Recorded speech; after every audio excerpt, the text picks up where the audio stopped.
Well, let's move on from what is happening in West Asia to what is happening in Gaza. Will the world see a peaceful Gaza? Well, that's the question being asked after a potentially historic breakthrough was announced by the White House. But it still remains far from guaranteed. The United States announced on Thursday that Hamas has agreed in principle to a phased disarmament plan as part of a broader roadmap aimed at ending the war in Gaza.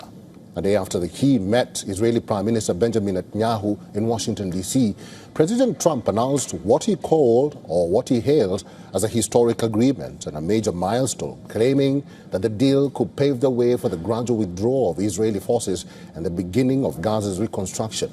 This is what he said. It's my hope that the peace agreement will be the beginning of a much larger deal all across the Middle East. We're very close. Look at the job we've done in Gaza.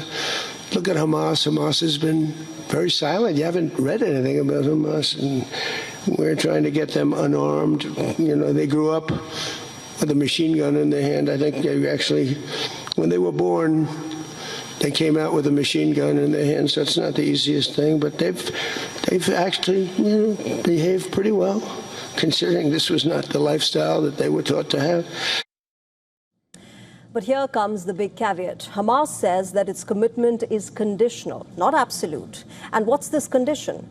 Well, Hamas's Ghazi Hamad has made it clear that they will not implement the agreement until Israel agrees to it and fulfills its own obligations first. Now, this would include halting military operations, withdrawing its forces, not just from Gaza, but from the buffer zone or the yellow zone, and allowing sustained humanitarian access into Gaza.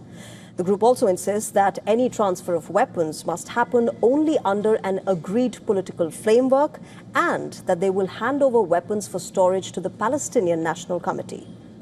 Well, all eyes are now on what Prime Minister Benjamin Netanyahu says. So far, there has been no formal endorsement of the agreement yet. He has been insisting that Hamas needs to be disarmed, demilitarized, and de-radicalized. This is what he says. Now, media reports suggest that Israel remains skeptical about both the verification mechanisms and the sequencing of the proposed plan. The announcement also comes just days after Hamas appointed Khalil al-Hayya as its overall leader, a move seen as significant because he's expected to shape the group's negotiating strategy going forward. Remember, according to the proposed framework, Hamas and other armed factions would surrender their weapons in phases, dismantle military infrastructure, including tunnels, and transfer civilian governance to a technocratic Palestinian administration. Now, of course, they say it's under the Palestinian Committee. An international stabilization force would oversee the implementation, while humanitarian aid and reconstruction efforts would be significantly expanded. Officials say the complete disarmament process could take anywhere between 200 and 350 days. But the key questions remain unanswered. Will Israel formally sign the agreement? Can disarmament actually be verified? And can a lasting political settlement emerge after nearly 3 years of the devastating conflict? Well, despite the announcement, fighting and airstrikes have continued in parts of Gaza, underscoring the enormous trust deficit between the two sides. Mediators from Egypt, Qatar and the United States are expected to continue negotiations in the coming days to breach the remaining gaps.